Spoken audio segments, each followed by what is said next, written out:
ल आज चैत्र 20 गते विक्रम बाबाको मेला सुरु भएको 5औं दिन। सबैजना पाल्नु होला। विशेष गरेर यो मेला चाहिँ 15 दिन लाग्ने गर्दछ। मेलामा उपस्थित भएर पूजा गर्ने स्थान भनेको विक्रम बाबाको यही नै हो। विशेष गरेर सप्तमी, अष्टमी, नवमीमा यहाँ ठुलो मेला लाग्छ। आज भोलि पनि लाग्छ नि लाग्नु त, तर हामी सबैले आएको हुनाले खासै भिड छैन। तपाईँहरू पनि आउनु होला। विक्रम बाबाले तपाईँहरूको मनोकांक्षा पुरा गर्नुहुन्छ। राष्ट्रिय निकुञ्ज पसराभित्र विक्रम बाबाको पूजा स्थान र मेला लाग्ने स्थान रहेको छ। जुन मैले देखाइरहेको छु।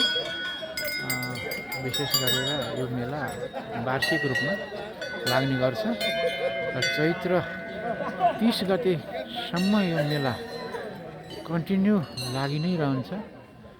सबैलाई उपस्थित भएर दर्शन गर्नको लागि म अनुरोध गर्छु।